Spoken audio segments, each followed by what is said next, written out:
ሰላም ጤና ይስጥልን ተመልካቾቻችን ከአንከር ሚዲያ ዝግጅት ክፍል ያክብሮት ሰላምታችንን እናቀርባለን። ሰሞኑን በተለያዩ የአማራ ክልል አካባቢዎች የሉና ተጋድሎ ተጠናክሮ እየተካሄደ ነው። የአብይ አህመድ አገዛዝ ከሐምሌ 8 ጀምሮ በተለያዩ የአማራ አካባቢዎች በተለይም በጎጃም፣ በወሎ እንደዚሁ በሸዋም ከፍተኛ ወታደራዊ ተልእኮችን በማንገብ በሜካናይዝድ ኃይል የታጀበ ጥቃት መፈጸሙ የሚታወቅ ነው። ተልእኮ ፋኖውን ማዳከምና ከህወሓት ጋር ለማድረግ ለታሰበው ጦርነት የፋኖን ኃይል አስቀድሞ ማዳከም የሚል ተልእኮ የተሰጠው ይኸው ዘመቻ እስካሁን ባለው ሂደት ስኬታማ እንዳልሆነና በተቃራኒው ከፍተኛ ኪሳራ ማስተናገዱ እየተገለጸ ነው። ሰሞኑንም በተለያዩ አካባቢዎች እንደዚሁ አውደ ውጊያዎች እየተካሄዱ ነው። እነዚህን መነሻ በማድረግ በወቅታዊ የፋኖ መረጃዎች ላይ የአማራ ፋኖ ብሔራዊ ንቅናቄ ወታደራዊ ቃል አቀባይ ሻለቃ አበበ ሙላቱ መስመር ላይ ሆኖ አብሮን ይቆያል። በጣም አመሰግናለሁ ሻለቃ አበበ ሙላቱ። እንግዲህ የምንጀምረው ከአውደ ውጊያ ውሎች ይሆናል። ባለፉት 2 እና 3 ቀናት በእናንተ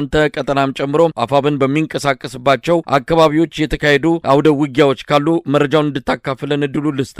አመሰግናለሁ ጋዜጠኛ መሳይ። የአማራ ፋኖ ብሔራዊ ንቅናቄ አፋብን ኃይሎች በተለያዩ ግንባሮች የወሰዷቸውን የተወሰኑ ኦፕሬሽኖችና የግንባር ውሎችን እንደሚከተለው አቀርባለሁ። በጎጃም በርካታ ተጋድሎች ተደርገዋል። አገዛዙ አጸዳለሁ ደመስሳለሁ የሚል ቀቢጸ ተስፋ ይዞ በርካታ የጦር መኮንኖችን ከጀነራል ታችኛው እርከን ድረስ ያለ አዋጊ የጦር መኮንን ይዞ በርካታ እግረኛ ሰራዊት ይዞ የገባ ቢሆንም ምናልባት ንጹሃን ላይ የሚጨክን ክንድ ያለው ትላልቅ መሳሪያዎች በትላልቅ ቅንቡላዎች ህዝብን ንጹሃንን የመጨፍጨፍ አባዜ የተጠናወተው ያገዛዙ ጥምር ጦር ንጹሃን ላይና የንጹሃን ሀብት ንብረት ላይ ጥቃት ከማድረስ በዘለለ ባቀደው ልክ ፋኖን አጠፋለሁ ብሎ በተንቀሳቀሰው ልክ ሳይሳካለት ኦፕሬሽን ሁሉ የመከነበት አጋጣሚ ነው ያለው። በጎንደርም በተመሳሳይ እንደዚሁ ቀቢጸ ተስፋውን ይዞ ተንቀሳቅሷል። ግን ደግሞ በዚህም ላይ ያሰበውን ሳያሳካ ነው የቀረው። ወሎም ላይ እንደዚሁ በተመሳሳይ በርካታ ተጋድሎች እየተደረጉ ነው። ይልቁንም ፋኖን ከማጽዳት ጋር ተያይዞ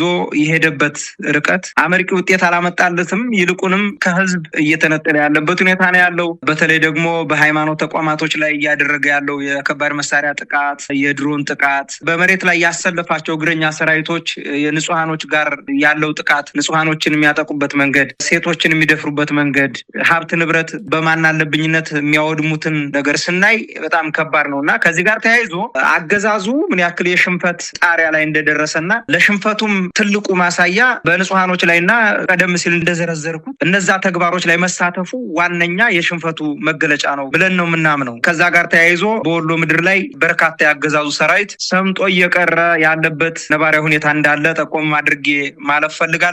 እንደዚሁ በሸዋና በወለጋ ላይ ሲሄድ ደግሞ ሸዋ ላይ ሰሞኑን እንደዚሁ በርካታ ትንቅንቆች ተደርገዋል። በተለይ ከወታደራዊ ተጋድሎቹ በዘለለ የህዝባዊ ውይይቶች በማድረግ ህዝቡን የትግሉ መነሻ ምን ይመስላል፣ እንዲሁም ደግሞ አሁን ሰራዊቱ ወጥቶ እየታገለበት ያለው ሁኔታ ህዝባችን በብቃትና በጥልቀት እየደገፈን ያለበት ትልቁ የትግሉ ገፊ ምክንያት ምንድነው የሚለውን በማስረዳት እንዲሁም ደግሞ ትግሉ አሁን ያለበት ወቅታዊ ቁመና ከዛም አልፎ ተርፎ ልማትና ትግሉ እንዴት መሆን መቻል አለበት፣ ወደፊት ክረምት ከመሆኑ ጋር ተያይዞ የአዝመራ ወቅት ከመሆኑ ጋር ተያይዞ መሰል ጉዳዮችን በማንሳት የጋራ ውይይት በማድረግ የወደፊት አቅጣጫዎችን በማስቀመጥና አገዛዙን እንዴት ተፋልመን መጣል እንዳለብን የጋራ ምክክር በማድረግ ረገድ በሁሉም ቀጠና በወሎም፣ በጎጃም፣ በጎንደርም፣ በሸዋም እንደዚሁ ተመሳሳይ የሆኑ የህዝብ ውይይቶች እየተደረጉ ያለበት ሁኔታ አለ። ከዚህ በዘለለ ግን የወታደራዊ እንቅስቃሴዎችን ስናይ አገዛዙ ከምንም በላይ የሞት ሽረት ትግል አይኑን ጨፍኖ እያደረገ ያለበት ሁኔታ እንዳለ እናስተውላለን። ግን ደግሞ አገዛዙ ህገ መንግስቱን ተገን በማድረግ አጀንዳ ቀርጾ እቅድ አቅዶ በተንቀሳቀሰበት መልኩ ምንም አይነት ለውጥ ሳያመጣ በርካታ ሰብአዊ ኪሳራ እየደረሰበት መሆኑን ጠቆም ማድረግ እፈልጋለሁ። እንዲሁም በወለጋ ዲዛሞ አንሻ ሰይድ እዝ በኩል እንደዚሁ በርካታ ቦታዎችን እየተቆጣጠሩ ያገዛዙን የጦር መኮንኖች አመራሮች በመደምሰስ ስትራቴጂክ የሆኑ ቦታዎችን በመቆጣጠር እና በዛ አካባቢ ያለው ያገዛዙን ጥምር ጦር ስጋት ውስጥ ከመክተትም በዘለለ ለቆ እንዲሸሽም በማድረግ ረገድ በርካታውን ግንባር ሸፍነው የአንበሳውን ድርሻ ወስደው እየታገሉ ያለበት ሁኔታ ነው ያለ። የሐምሌ 20 ቀን 2018 የግንባር አውደ ውሎችን በተመለከተ በሸዋ ጠቅላይ ግዛት አሳምነው እዝ በኩል የግንባር አውደ ውሎች አሉ። የይፋትና ጥሙጋ ግንባር አርማንያ ክላስተር ኦፕሬሽን ተደርጓል። በውጊያው የተሳተፉ ኃይሎች የመሐመድ ቢሆኔ ኮር፣ ደጃዝማች ተሰማ እርገጤ ክፍለ ጦርና የእዙ ልዩ ዘመቻ ንስር ሻለቃ እንዲሁም የአጼ አምደ ጽዮን ኮር ራምቦ ክፍለ ጦር ናቸው በውጊያው ላይ የተሳተፉት። መሐመድ ቢሆኔ ኮር በዚህ በኮሩ ስር የሚገኙ ኃይሎች ከሌሊቱ 10 ሰዓት እስከ ጠዋቱ 2 ሰዓት ባደረጉት መብረቃዊ ጥቃት የ103ኛ አየር ወለድ ክፍለ ጦርን ደምስሰዋል። ጥቃቱ ኑሪያ አፋፍ፣ አርማንያ ገበያ፣ አርማንያ ሃይስኩል እና ኪዳነ ምህረት ቤተክርስቲያን አካባቢ የሚገኙ የጠላት ምሽጎችን በተመሳሳይ ሰዓት በመስበር የተፈጸመ ድል ነው። በዚሁ ቦታ ላይ ሁለተኛው ግንባር በአጼ አምደ ጽዮን ኮር ስር የሚገኘው ራምቦ ክፍለ ጦር ውሃ ታንከርና ማፉድ ገበያ እንዲሁም ሚካኤል ቤተክርስቲያን መሽጎ በነበረው የጠላት ኃይል ላይ ታላቅ ተጋድሎ አድርገዋል። ጠላት የደረሰበትን ኪሳራ ተከትሎ ሁለት አይሱዚ ሙሉ ሙትና ቁስለኛ ወደ ሾላ ሜዳና አርማንያ ሆስፒታል ለማጓጓዝ ተገዷል። የጠላት ኃይል መክዳት ጋር ተያይዞ በተደጋጋሚ ምት የደረሰበት ኃይል በሌሎች ቦታው ላይ እንደዚሁ የመክዳት የመፍረስ አዝማሚያ እያሳየ ያለበት ሁኔታ ነው ያለ። በአጼ ዘርዓ ያዕቆብ ኮር ስር የሚገኘው በፈቃዱ በላይ ክፍለ ጦርን የተቀላቀሉ የመንግስት ሰራዊት የመዋጋት ሞራል በከፍተኛ ደረጃ የወረደ ሲሆን መዋጋት ሞራላቸው በከፍተኛ ደረጃ ወርዷል። በተመሳሳይ ሌሎች ቦታዎችም ላይ እንደዚሁ ወሎም ላይ በርካታ ያገዛዙ ሰራዊት እየከዳ ነው። ሌሎችም ቦታዎች ላይ በተመሳሳይ ጦርነቱ ፍትሃዊ አለመሆኑንም የተገነዘቡ የሰራዊቱ አባላት ምሽግ እየለቀቁ የፋኖን ኃይሎች እንዲሁም ህዝባቸውን እየተቀላቀሉ ያለበት ሁኔታ እንዳለ ነው ጠቆም ማድረግ የምፈልገው። ዛሬም የኮማንዶ አባላት በፈቃዱ በላይ ክፍለ ጦርን የተቀላቀሉ ሲሆን ክፍለ ጦሩም ሞቅ ያለ አቀባበል አድርጎላቸዋል። አንደኛው ግንባር በወሎ ጠቅላይ ግዛት ወይም ወሎ ቤት አማራ ምኒልክ እዝ በኩል ነው። የዳውንት ወረዳ ነጻ መውጣትና ተያያዥ የደፈጣ ጥቃቶችን በተመለከተ የ106ኛ ኮር 31ኛ ሰንጥቅ ክፍለ ጦርና ጽናት ክፍለ ጦር እንዲሁም የክፍለ ጦሩ ሁለተኛ ሻለቃ ሲሆኑ የተገኘው ድል ጋር ተያይዞ ዳውንት ወረዳ ሙሉ በሙሉ ከአገዛዙ ሰራዊት ነጻ ወጥቷል። መዋቅሩን አፍርሶ ወደ ጨጎማና ወተዮ ቆላማ ቀበሌዎች የተበታተነ ሲሆን በርካታ የሚሊሻና የፖሊስ አባላት ተማርከዋል። የደፈጣ እርምጃውን በተመለከተ ከዳውንት ወረዳ ከከበባ አምልጦ ወደ ዋላ ጋሸና ለመሸጋገር የሞከረውን የጠላት ኃይል ዋድላና ደላንታን በሚያገናኘው የዣጣ ድልድይ ማሽላ ሆድ በተባለ ቦታ የ31ኛ ክፍለ ጦር ሁለተኛ ሻለቃ ባደረገው የደፈጣ ጥቃት ደምስሶ በርካታ የክላሽንኮቭ መሳሪያዎችን መማረክ ተችሏል። ሌላው ለሚ ሮቢትና ደማስቆ ከተማ ነጻ መውጣት ጋር ተያይዞ የተሳተፉት ኃይሎች በዚህ አውደ ውጊያ ላይ የ105ኛ ኮር 45ኛ መብረቅ ክፍለ ጦር የደምሰው ጎሹ ሻለቃ ሲሆኑ በዚህ አውደ ውጊያ ላይ የተገኘውን ድል በተመለከተ የደምሰው ጎሹ ሻለቃ በወሰደው ድንገተኛና መብረቃዊ ጥቃት ለሚ ሮቢትና ደማስቆ ከተማን ሙሉ በሙሉ መቆጣጠር ተችሏል። በደረሰበት ከባድ ምት ጠላት ምሽጉን ለቆ ወደ ወግዲ ከተማ ያፈገፈገ ሲሆን የፋኖ ኃይሎችን በርካታ የነፍስ ወከፍ መሳሪያዎችንና የሎጂስቲክ ቁሳቁሶችን ማርከዋል። ጠቅልልስ አድርገው በሁሉም ግንባሮች የአማራ ህዝብ የህልውና ተጋድሎ አመርቂ ድሎችን እያስመዘገበ ይገኛል። ትግላችን ተጠናክሮ ይቀጥላል ማለት ነው የምፈልገው። በጣም ነው የማመሰግነው ሻለቃ አበበ ሙላቱ። እንግዲህ አሁን ከነገርከን ሰሞኑን ካለውም አጠቃላይ የአውደ ውጊያ ውሎም ከደረሱት ኪሳራዎች በአገዛዙ ላይ እናንተም ካገኛቸዋቸው ድሎች በመነሳት ስለዚህ ተልእኮ አልተሳካም፣ አብይ አህመድ በዋናነት ፋኖን ባለበት ማቆም ባለበት ማዳከም በቀጣይ ለሚያደርገው ተልእኮ እንቅፋት እንዳይሆን ማድረግ የሚሉ ዓላማ የተሰጣቸውን እንቅስቃሴዎች ነው ያደረገው። ስለዚህ በተቃራኒው ያቀደውን ተልእኮ ለማሳካት የሚችልበት አቅም አልፈጠረም ማለት ነው። ከዚህ አንጻር ስኬታማ አይደለም ብለን ድምዳሜ መስጠት እንችላለን። አዎ በትክክል ያንን ድምዳሜ መስጠት እንችላለን። አገዛዙ አሁን መጀመሪያ በመግቢያ ላይ ጠቀስ ለማድረግ እንደሞከርኩት የአማራን ህዝብ ማንበርከክ፣ የአማራን ህዝብ መጨፍጨፍ፣ የአማራን ህዝብ ለዘላለም በግዞት የማቆየት ስራውን ስሬ ብሎ የሄደበት ያለበት ሁኔታ ነው ያለ። በተለይ ሰሞኑን የምክክር ኮሚሽን በሚል ሰበብ በየጊዜው የተለያዩ አጀንዳዎችን በመቅረጽ የአማራን ህዝብ እንዲወዛገብ፣ አጠቃላይ የኢትዮጵያ ህዝብ እንዲወዛገብ በማድረግ ለአማራ ህዝብ ጭፍጨፋ እንዲመቸው አጀንዳ በመስጠት ህገ መንግስቱን ተገን በማድረግ ማለት ነው እነዚህን ስራዎች እየሰራ ያለበት ሁኔታ ነው ያለ። ምክክር ኮሚሽን ብሎ መጥቶ ሀገሪቱን ቢቻል ኦሮማይዝድ ማድረግ ካልተቻለ ደግሞ ኦሮሚያን ሀገር የማድረግና ሀገር የማዋለድ ስራውን በዚህ በምክክር ኮሚሽኑ ጭምብል ውስጥ ለውይይት አቅርቦ የአማራን ህዝብ ለመጨፍጨፍ እንዲመቸው ያደረገበትን ሂደት እናስተውላለን። በዋናነት አገዛዙ ሰሞኑን በዚህ በሐምሌ ወራት ውስጥ አጸዳለሁ የሚል መቼም የቀነ ቀጠሮ ብዛት የአገዛዙ በጣም የሚያስገርም ነው። እድሜ ልኩን ሲቀጥር ይኖራል እንጂ የአማራን ህዝብ ማንበርከክ አይቻልም። ግን ደግሞ በዚህ በአጭር ጊዜ ውስጥ አጸዳለሁ ብሎ እንቅስቃሴ ጀምሯል። እውነት ለመናገር አንድ እዝ ላይ 4 እዝ ማሰለፍ ማለት ምን ያክል የውድቀቱን ማሳያ እንደሆነ እዚህ ላይ ማየት እንችላለን። በጎጃም በኩል እንደዚሁ በጣም በርካታ ኃይሉን ይዞ ገብቷል። አሉኝ የሚላቸውን ጀነራሎችም ይዞ ገብቷል። ኮሎኔሎች ከ7 በላይ ኮሎኔል፣ 4 ጀነራሎች እና በየደረጃ ያሉ ቅድም በመግቢያ እንደጠቀስኩት አዋጊ የጦር መኮንኖችን ይዞ ገብቷል። ግን ደግሞ አንዳችን ፋይዳ አልፈየደም። ምናልባት ንጹሃንን ከመጨፍጨፍ በዘለለ ማለት ነው። ይሄ ደግሞ ንጹሃንን መጨፍጨፍ የስርዓቱ መገለጫ ነው። ይህንን ወደፊትም ያደርገዋል። ግን ደግሞ በአጭር ጊዜ ውስጥ ይህንን ጨካኝ የሆነ የስርዓቱ አካሄድ በምስራቅ አፍሪካ ላይ አሸባሪ የሆነ ስርዓትን ከዚህ ከህዝባችን ጫንቃ ላይ ለማላቀቅ ቆርጠን ተነስተን እየታገልነው ነው። በአጭር ጊዜ የምናስወግድበትን መንገድ የፈጠርንበት ሁኔታ ነው ያለው። ከዚህ ጋር ተያይዞ አገዛዙ ባሰበው ልክ የአማራን ህዝብ አንበርክኮ የአማራን ህዝብ ጨፍጭፎ አልጨረሰው አልተመለሰውም። ባሰበው ልክ ደግሞ የፋኖን መዋቅር በትነዋለሁ እንዳለው ኦፕሬሽኑ ሳይሳካለት አፍሮ ይልቁንም በጣም በርካታ ኃይሉን አጥቶ የሎጂስቲክና የፋይናንስ አቅሙንም አሟጦ የሰው ኃይሉንም አስጨፍጭፎ ወደኋላ እያፈገፈገ ያለበት ሁኔታ እንዳለ ነው ጠቆም ላደርግ የምፈልገው። ነገር ግን የአብይ አህመድ አገዛዝ አማራ ክልል እያካሄደ ያለው ተልዕኮ የተሳካ ነው የሚል ድምዳሜ የሰጠ ይመስላል። ለዚህም የአማራ ክልል ሚሊሻዎችንና አድማ በታኞችን ወደ ትግራይ አቅራቢያ ወዳሉ ከተሞች እያጓጓዘ እንዳለ የአማራ ሚሊሻዎችና የአማራ አድማ በታኝ ለሚያደርገው በቀጣይ ጦርነት ሊያሰልፋቸው እያንቀሳቀሰ እንዳለ ጥቂት የማይባሉ ይህንን በመቃወምና አገዛዙን በመክዳት ወደ ፋኖ እየመጡ እንዳለ እንሰማለን። ስለዚህ ፋኖን ጣጣውን ጨርሻለሁም ባይል ነገር ግን አዳክሜዋለሁ ብሎ ከጀርባ አድርጎ ከፊት ህወሓትን ለመውጋት እየተዘጋጀ እንዳለ መረጃዎች ያሳያሉ። ይሄ ምን ያህል ወደ መሬት ወርዶ ተግባራዊ ሆኖ እናየዋለን በቀናት ምናልባትም በጥቂት ባጭር ጊዜ ውስጥ የሚታወቅ ይሆናል። ግን እንዲህ አይነት እንቅስቃሴዎችን እያየን ነው። በሌላው የኢትዮጵያ ክፍልም እንደዚሁ አስገዳጅ የሆነ ወታደራዊ ምልመላ በማድረግ ላይ ነው ያለው። ሚሊሻዎችን ኦሮሚያ ክልል ጠርንፎ አስገብቷል። ስለዚህ ወታደራዊ እንቅስቃሴውን አጠናክሮ ቀጥሏል። ከህወሓት ጋር ጦርነት አደርጋለሁ የሚል አሁን ባለው ሁኔታ ጠንካራ የፋኖ ኃይል ባለበት ጠንካራ የፋኖ እንቅስቃሴ ባለበት ሁኔታ ነገር ግን ፋኖን ከጀርባ አድርጌ ህወሓትን ወጋለሁ የሚለው ያገዛዙ እቅድ ተግባራዊ ሊሆን እንደሚችልም ነው ፍንጮች የሚያመለክቱት። እዚህ ላይ ምን ማለት ይቻላል? ለዘመናት የአማራን ህዝብ ሲፈትነው የነበረው ከአማራው አብራክ የተፈጠሩ ባንዳ ሆዳደሮች መበራከታቸው ነው። አሁንም በተመሳሳይ እርስ በርስ አዋጋዋለሁ እርስ በርስ አባለዋለሁ ብሎ አቅዶ ነድፎ እንደጀመረው አገዛዙ እና የአብይ አህመድ ስርዓት አብይ አህመድ ራሱ ያንን እያደረገ ያለበት ሁኔታ ነው ያለ። ፋኖን ከኋላ አድርጎ ከፊት ህወሓትን እገጥማለሁ የሚል ቀቢጸ ተስፋ ይዞ እየተንቀሳቀሰ ነው። ግን ደግሞ እውነት ለመናገር አገዛዙ ወንበዴ ነው ይታወቃል።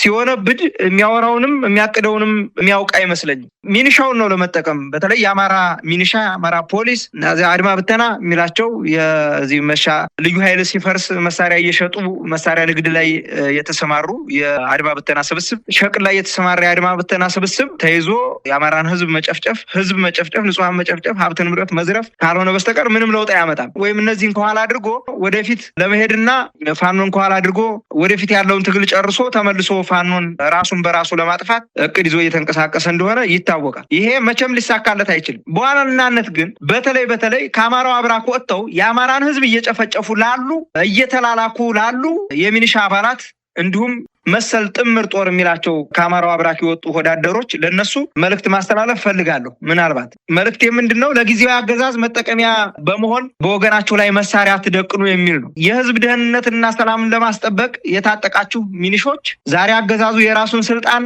ዘመን ለማራዘም ሲል የገዛ ወገኖቻችሁን እንድትወጉና ለአፈናው ጉልበት እንድትሆኑ እያደረጋችሁ ይገኛል። ስለዚህ ይህንን ጥሪ ተቀብላችሁ ቢያንስ ወደ ህዝባችሁ መቀላቀል መቻል አለባችሁ። በዛ በአገዛዙ መስመር ውስጥ ሆኖ ለህዝባችን እልቂት ተጠያቂ ከመሆን ወይም ለህዝባችን እልቂት የአንበሳውን ድርሻ ወስዶ በታሪክ ተወቃሽ ከመሆን ራስን አግልሎ መቀመጡ የተሻለ ነው እና የታጠቃችሁ ህዝብን ለማስከበር እንጂ ለአገዛዙ ጥበቃ ስላልሆነ እባካችሁ ወደ ህዝባችሁ ተመለሱ። እንደው ልመና አይደለም። በነገራችን ላይ ሁሉም የሞት ሰለባ እየሆነ ያለበት ሁኔታ ነው ያለ። ይሄ እንኳን የማይገባቸው በእርግጥ ምን አይነት መርዝ እንደሚግቷቸው አይታወቅም። እርሻ እያላቸው ሀብት ንብረት እያላቸው ደሞዝም እየተከፈላቸው የአማራን ህዝብ የሚጨፈጭፉ የሚያስጨፈጭፉ ለጭፍጨፋ የሚያመቻቹ ከመሆናቸው ጋር ተያይዞ ነው ይህንን ማስጠንቀቂያ ወይም ይህንን መልእክት ማስተላለፍ የፈለኩት እና ሚኒሻነት የነዋሪውንና የአካባቢውን ሰላም ለመጠበቅ የተሰጠ ኃላፊነት እንጂ የገዢዎችን የስልጣን ዕድሜ ለማራዘም የሚደረግ አገልግሎት እንዳልሆነ ሁሉም ጠንቅቀው ያውቁታል። ስለዚህ የገዛ ወገናችሁን ጎረቤቶቻችሁንና ወንድሞቻችሁን በጠላትነት ፈርጃችሁ ለገዢዎቻችሁ መጠቀሚያ አትሁኑ። የታጠቃችሁት መሳሪያ የጊዜያዊ ስልጣን ውጤት ነው። የህዝብ ቁጣን መቼም ቢሆን ልትቀለብሱት አትችሉ። የህዝብ ቁጣና አንድነት ግን ዘላቂ እንደሆነ አምናችሁ ወደ ህዝባችሁ መቀላቀል መቻል አለባችሁ። ለአገዛዙ መከታ ለመሆን የምታደርጉት እኩይ ሙከራ ከህዝብ ጋር ወደማይመለስ ቅሬታና በቀል ውስጥ ስለሚከታችሁ አሁንም በድጋሜ የምህረት አዋጁን ተቀብላችሁ ወደ ህዝባችሁና ወደ ፋኖ የትጥቅ ትግል ብትቀላቀሉ የተሻለ ነው። ተጠያቂም ናችሁ። እንግዲህ በዚህ በዘመኑ ተጠያቂ ሊሆኑ እንደሚችሉ ማስገንዘብ ፈልጋለሁ። አገዛዙ ሲወድቅ ወይም ተጠያቂነት ሲመጣ አሁን ትዕዛዝ ትዕዛዝ የሚሰጧችሁ አካላት ሽፋን አይሆኑላችሁ፣ መቼም ቢሆን ልታገኟቸው እንደማትችሉ በዚሁ መልእክት የማስተላለፍ ፈልጋለሁ። በህዝብ ላይ የምታደርሱት ማንኛውም በደል፣ ግፍና የደም ምላሽ ምንጊዜም ተጠያቂነት ወይም ከተጠያቂነት ሊያድናችሁ አይችልም። በግል በእያንዳንዳችሁ ላይ የሚወድቅ እንደሆነ ሁሉም ይህንን ጥሪ መጠቀም መቻል አለበት። ወይም እዳ እንዳለባችሁ አድርጋችሁ ይህንን ጥሪ ተቀብላችሁ ወደ ማህበረሰባችሁ እንድትቀላቀሉ የሚል መልእክቴን ነው ማስተላለፍ የምፈልገው። መሳሪያችሁ በወገናችሁ ላይ የሚተኮስ ሳይሆን የአማራ ህዝብ እንተ ታሪኩን የሚጠብቅበት ስለሆነ መሳሪያችሁን በወገናችሁ ላይ አትተኩሱ። የአገዛዙ የጥፋት መሳሪያ ከመሆን ተቆጥባችሁ ከህዝባችሁ ጎን ቁሙ። እጃችሁን ከበደል በማንሳት የታጠቃችሁትን መሳሪያ ለአካባቢያችሁ ሰላምና ለወገናችሁ ከለላ ብቻ አውሉት የሚል መልእክት ነው ማስተላለፍ የምፈልገው። ጋዜጠኛ መሳይ ሻለቃ አበበ ሙላቱ፣ የሌላው ሰሞኑን ከተከናወኑና ከፋኖ መንደር ከተሰሙ ዜናዎች አንዱ የእዙ አደረጃጀት መጠናቀቅ ነው። አስቀድሞ በሸዋ ጠቅላይ ግዛት አሳምነው እዝ የተከናወነው አደረጃጀት እንደዚሁም በወሎ ተከናወነው አስቀድሞ የተጠናቀቁ አደረጃጀቶች ናቸው። የቀሩት የበላይ ዘለቀ እዝና የቴዎድሮስ እዝ ነበሩ። እነሱም ከሰሞኑ መጠናቀቃቸውን ሰምተናል። እንደው ከወታደራዊ እንቅስቃሴ አንጻር ነው ያው ወታደራዊ አቅም የሚፈጥር በቀጣይ በተቀናጀ ሁኔታ በአፋብን ስር እነዚህ አደረጃጀቶች መዋቅራቸውን አስተካክለው የፖለቲካ ስራቸውን ጎን ለጎን እያስኬዱ ወታደራዊ ተልዕኮ ተፈጻሚ ለማድረግ እንደተዘጋጁ ነው እንግዲህ እየተነገረ ያለው። እንደው ምን ያህል አስተዋጽኦ አለው አደረጃጀቶቹ ተጠናቀው አፋብን ቤቱን በደንብ አሰናርቶ ጨርሰው በቀጣይ ተልዕኮ ምን ሊያሳካ ይችላል ብለንስ እንጠብቃለን? ይሄ የአደረጃጀቶች መጠናቀቅ የሚኖረው ወታደራዊ ፋይዳንን በተመለከተ እንደው ምን ማለት ይቻላል? ጥሩ ነገርን ያነሳው ጋዜጠኛ መሳይ፣ በቅድሚያ አንድነት የድል ሁሉ መጀመሪያ መሆኑን በዚሁ ማብሰር ፈልጋለሁ። ከዚህ በፊት የነበሩ ጉድለቶቻችንን እየደፈንናቸው እዚህ ደርሰናል። አሁንም ጥንቅቅ ያለ ቅልጥፍ ያለ የትግል ምዕራፍ ላይ ያለንበት ሁኔታ እንዳለ ነው ጠቆም ማድረግ የምፈልገው። ከዚህ ጋር ተያይዞ እንደ አፋብን የአደረጃጀት ጥቅሞቹ ይታወቃል፣ ግልጽ ነው። አደረጃጀቱ አፋጣኝ ምላሽ የሚሻ ነበረ። እሱንም አድርገነዋል። በሰው ኃይል አስተዳደርና በስትራቴጂካዊ ግንኙነት ረገድ በርካታ ሰዋዊ ጥቅሞች አሉት። ከዚህ ጋር ተያይዞ ለአንድ ድርጅት ለህዝብ አስተዳደር ወይም ለደህንነት መዋቅር የሚያስፈልገው ዋናው አደረጃጀት ነው። ለትግላችንም የሚያስፈልገው በዋናነት አደረጃጀት ነው። ከዛ ጋር ተያይዞ አደረጃጀቱ የሚያስገኛቸው ጥቅሞች አሉ። ፈጣን የመረጃና የምላሽ ስርዓት ነው። አደረጃጀቱ በየአካባቢው እየተዋቀረ በመሆኑ ድንገተኛ አደጋዎች፣ የደህንነት ስጋቶች ወይም ስትራቴጂካዊ ጥሪዎች በሚፈጠሩበት ጊዜ ያለምንም ማመንታት ያለምንም ችግር ዝግጁ ለመሆን ስለሚያስችል እና ፈጣን ምላሽም ለመስጠት ስለሚያስችል አደረጃጀቱ በዋናነት አስፈላጊ ከመሆኑ ጋር ተያይዞ አደረጃጀታችንን ጨርሰናል። የተሳለጠ ስራዎችንም ለመስራት እንደዚሁ አደረጃጀቱ ከምንም በላይ አስፈላጊ ነው። መሬት ላይ የሚሰበሰቡ እያንዳንዶቹ የመረጃ ስራዎችን በፍጥነት ወደ ማዕከላዊ ማዘዣ በማምጣት ወደ ወታደራዊ ካውንስሉ፣ ወደ ፖለቲካል ካውንስሉ ሄደው በርካታ ስራዎች የሚሰሩበትና በአደረጃጀቱ ትግሉ ወደፊት በፍጥነት የሚጓዝበትን መንገድ ለማመቻቸት ትልቅ በር የከፈተ ነው። የውስጥ አደረጃጀቱ በየአካባቢው ባሉ አባላት ላይ ስለሚተማመንም የሎጂስቲክ እና የትራንስፖርት ሌሎች ወጪዎችን በከፍተኛ ሁኔታ ይቀንሳል። ከዚህ በፊት ብክነት የነበረውን በተለይ የፋይናንስ እና የሎጂስቲክ ብክነቱ አሁን አደረጃጀቱ ወደ አንድ ሲመጣ ለሁሉም እኩል ተደራሽ የሚሆንበትና ከምንም በላይ ጠንክረን ወደፊት የምንመጣበትን ምዕራፍ ያሳየ ሂደት ነው። ሌላው እንግዲህ የህዝባችንን ማደረጃጀት ስንሰራ በየአካባቢው ያለው አደረጃጀት ማህበረሰቡ ባህሉን፣ ወጉን እንዲሁም ስነ ልቦናና ፍላጎቱን በጠበቀ መልኩ በአደረጃጀት ወጥ በሆነ አደረጃጀት ተሰርቶለት በድርጅቱ ህግና ደንብ መሰረት እንዲንቀሳቀስ የማድረግ ኃላፊነት ስላለብን አደረጃጀቱ ከምንም በላይ አስፈላጊ ነውና ይሄን ያለው ሌላው የተሻለ ቅንጅት አድርጎ ለመስራትም የተሻለ ቅንጅትና የአመራር ግልጸኝነትን ፈጥሮ ለመስራት እያንዳንዱ የእዙ አባላት የድርጅቱ አባላት የድርጅቱ አመራርና አባላት በየአካባቢው ያሉ መዋቅር የራሱ የሆነ ግልጽ ስራ እና የሥራ መደራረብን እየቀነሰ ግልጽ ስራዎችን እንዲሰራ ያደርጋል። በየአደረጃጀት ውስጥ የትኛውም ክፍል ምን እየሰራ እንደሆነ ለማወቅና የአባላትን እንቅስቃሴ በቀላሉ ለመከታተልም ያመቻል። ከዚህ ጋር ተያይዞ የአማራ ፋኖ ብሔራዊ ንቅናቄ አደረጃጀት በዋናነት የመረጃና ደህንነትን ለማጠናከር፣ አሰራርን ለማቀላጠፍ፣ የኮሚኒኬሽን ፍሰትን ለማስጠበቅና አደጋዎችን በቅጽበት ለመመከት የሚረዳ ስለሆነ በዚህ ስትራቴጂካዊ መዋቅር ውስጥ ድርጅታችን መንቀሳቀሱ ወይም በዚህ ስትራቴጂክ መዋቅር ውስጥ መሆኑ ከምንም በላይ የሚያስደስት ነው። ይሄ ደግሞ ይበል የሚያሰኝ ነው። እንግዲህ አንድነት ከምንም በላይ ኃይል ነው። ከዚህ ጋር ተያይዞ በአንድነቱ የመጣው አደረጃጀት ወደፊት ለትግላችን ትልቅ አመርቂ ውጤት ሊያመጣ እንደሚችል በዚሁ ጠቆም አድርጌ ማለፍ ፈልጋለሁኝ። ጋዜጠኛ መሳይ ምናልባት በተረዳሁት ልክ ነው። ግልጽ ካልሆንኩኝ ደግሞ እንድደግመው ጥያቄውን መልሰ መጠየቅ ትችላለህ። በትክክል አንስተዋል ሻለቃ አበበ። ያው የአማራ ፋኖ አደረጃጀቶችን አጠናቆ 2 ምዕራፎችን የተሻገረው በዚህ አደረጃጀት መጠናቀቅን ተከትሎ 3ኛው ምዕራፍ የአገዛዙን ዘመን እንዲበቃ ማድረግ ነው። በዚህ አንጻር መቼና የት የሚለው ነገር አሁን ሊገለጽ የማይችል ቢሆንም ነገር ግን ካለው አጠቃላይ የአማራ ሕዝብና የኢትዮጵያ ሕዝብ እየደረሰበት ካለው መጠነ ሰፊ መከራና ሰቆቃ አንጻር ጊዜው በቶሎ አጥሮና የትግሉ ዘመን ተጠናቆ የኢትዮጵያ ሕዝብ እፎይታን የሚያገኝበት ጊዜ እንዲመጣ ነው። ከዚህ አንጻር ምን እንጠብቅ?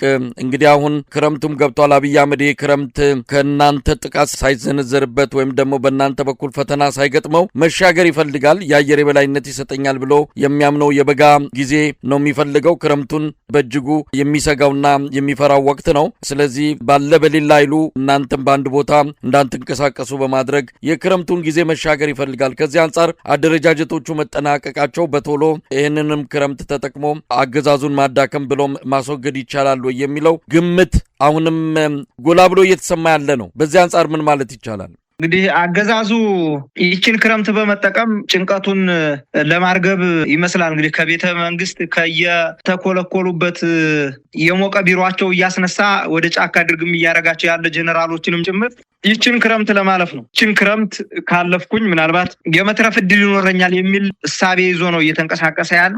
አገዛዙን ሊያዳክሙ ይችላሉ ተብለው የሚገመቱ አንዳንድ ሁኔታዎች አሉ። የህዝባዊ እምቢተኝነት ይታወቃል። ህዝቡ ከምንም በላይ የጾመው አገዛዝ ነው። በገባበት ሁሉ መሬቱም ህዝቡም የከዳው ለህዝብ የማይመጥን ይልቁንም ባንኩንም ታንኩንም ይዞ በሽብር ወንጀል ላይ እየተሳተፈ ያለ ሽብርተኛ የሆነ ስርዓት እንደሆነ ይታወቃል። ከዚህ ጋር ተያይዞ ህዝባዊ እምቢተኝነት ወደፊት ሊመጣበት እንደሚችል ያውቃል። ህዝቡ ከምንም በላይ ጾሞታል። ለዛም ነው ህዝቡን ከምንም በላይ እየደበደበው በድሮንም መሬት ላይ ባሉ በምድር ተሽከርካሪ በመድፍም በከባባድ ቅንቡላዎችም ህዝቡንና ሀብት ንብረቱን እየጨፈጨፈ ያለበት ሁኔታ። ይችን ክረምት እንደምንም ብሎ ውጥረት እንትን ብሎ ምናልባት መስከረም በኋላ ይነጋልኛል ደመናው ምኑም ስለማይኖር በዛ ላይ ደም እያፋሰስኩ ራሴን ለማቆየት ምቹ ይሆንልኛል ብሎ ባሰበው መንገድ ነው እየተንቀሳቀሰ ያለው። ግን ደግሞ ይሄ ሊሳካ አይችልም። አንድን አገዛዝ ለማዳከም ከሚረዱት ዋና ምክንያቶች አንዱ ሰፊ ስፋት ያለውና የተቀናጀ ህዝባዊ እንቅስቃሴ ማድረግ ነው። ያንን ደግሞ እያደረግነው ነው። ከምንም በላይ ህዝቡ ከኛ ጎን እንደሆነ ጠንቅቆ ያውቃል። ያ ስጋቱም ነው ህዝቡ ተሸማቆ መንግስትን እንዲደግፍና ከኛ እቅፍ ውስጥ እንዲወጣ ነው አንገቱን ደፍቶ ፈሪ የሆነ ትውልድ፣ የቆዘመ ትውልድ፣ በስነ ልቦና ጫና ውስጥ ያለ ትውልድ ለመፍጠር ነው በነጋ በጠባው በከባድ መሳሪያ የሚጨፈጭፈው። ግን ደግሞ ሚስማር በመቱት ቁጥር ይጠብቃል እንደሚሉት አበው ከምንም በላይ ይሄ ህዝብ በተመታ ቁጥር ሀብትም ንብረቱ በወደመ ቁጥር እኛም በተመታን ቁጥር እየጠበቅን ያለንበት ሁኔታ ነው ያለ። በደንብ እየጠነከርን ያለንበት ሁኔታ እንዳለና አሁን ከአገዛዙ ካሰማራው ኃይል አቻ የሆነ ኃይል ገንብተን እየተንቀሳቀስን ያለንበት ሁኔታ እንዳለ ነው ጠቆም ማድረግ የምፈልገውና በተጨማሪም የኢኮኖሚ ውድቀት፣ የዋጋ ንረትና የገንዘብ እጥረት የአገዛዙን አስተዳደርና የደህንነት መዋቅር የማስኬድ አቅም ስለሚያዳክምበት ከዚህ ጋር ተያይዞ ከሌሎች ሀገራቶች ጋር በተለይ የኢትዮጵያን መፈራረስ ከሚመኙ ሀገራቶች ጋር ግንኙነት እየፈጠረ አጋር እያደረገ ከምንም በላይ አገሪቱን እያዳከማት እንዳለ ነው ጠቆም ማድረግ የምፈልገው። ከዚህ ጋር ተያይዞ አገዛዙ እየተዳከመ ያለበትን አንዱን እንኳን ጠቀስ ማድረግ የመዋቅርና የአመራር መከፋፈል አለበት። አንዳንድ ቦታዎች ላይ አመራር ለአመራር መግባባት የለም። ለእኛም የሚሰሩ ይኖራሉ የሚል ስጋት ውስጥ ስላለ አባሉም አመራሩም በጥርጣሬ ያለበት ሁኔታ እንዳለ ነው። በመንግስትና በደህንነት መዋቅሮች ውስጥ የሚደረጉ አለመግባባቶችም አሉ። ከደረጃ በታች ባሉ መዋቅሮች ዘንድም የሚታይ የታዛዥነት መሸርሸር፣ የከፍተኛ አመራሮች መከፋፈል የአገዛዙን እድሜ በእጅጉ ያሳጥሩታል። አገዛዙ ትልቅ ጭንቀት ላይ ነው ያለው። አገዛዙን ማዳከም ብቻውን በቂ አይደለም። ግልጽ የሆነ የተቀናጀ መዋቅር ያስፈልጋል። ያንን መዋቅር ሰርተናል። የወደፊት ራዕይና ብቁ አመራር ከሌለ የሚፈጠረው የስልጣን አካሄድ ባዶነት እንደሆነ እንረዳለን። አገዛዙ የጸጥታና የመከላከያ ኃይሉን በገንዘብ ኃይል እንደያዘው ይታወቃል። በተለይ ወረዳዎች ላይ በእያንዳንዱ እሱ ተደብቆ ያለባቸው ከተሞች ላይ ያለው የመከላከያ ሰራዊት ወረዳው ላይ ካሉ ካቢኔዎች በሚከፈለው ገንዘብ አማካኝነት ነው የቆየው እስካሁን። በእርግጠኝነት ፈርሶ ላለማለቁም ትልቁ ምክንያት ከአማራው አብራክ የወጡ ሆዳደር ካቢኔዎች ከማህበረሰቡ እያሰባሰቡ ከየትም እያሉ በጉቦ የያዙት መከላከያ ሰራዊትና ጥምር ጦር እንደሆነ የጸጥታ ኃይል እንደሆነ ሊታወቅ ይገባል። አገዛዙን ማዳከም የሚቻለው በስሜት በሚደረግ እንቅስቃሴ ሳይሆን በተደራጀ መዋቅር ነው። ያንንም እያደረግን ነው። በተቀናጀ አካሄድ፣ በጠንካራ የመረጃና ደህንነት እንዲሁም ግልጽ በሆነ የፖለቲካ አማራጭ ላይ የተመሰረተ እንቅስቃሴ ሲኖር ብቻ እንደሆነ ተረድተን በዛ ልክ ራሳችንን ከአገዛዙ የተሻለ እና አማራጭ ኃይል ሆነን እየተንቀሳቀስን ያለንበት ሁኔታ እንዳለ ጠቆም ማድረግ እፈልጋለሁኝ። ይሄ ነው እንግዲህ ከሞላ ጎደል ያለው። ጋዜጠኛ መሳይ በጣም ነው አመሰግነው። ሻለቃ አበበ ሙላቱ የአማራ ፋኖ ብሔራዊ ንቅናቄ አፋብን ወታደራዊ ቃል አቀባይ፣ ለማብራሪያውም በአጠቃላይ ለመረጃዎቹም በአንከር ሚዲያ ታዳሚው ስም ከልብ አመሰግናለሁ። እኔም ከልብ አመሰግናለሁ ጋዜጠኛ መሳይ።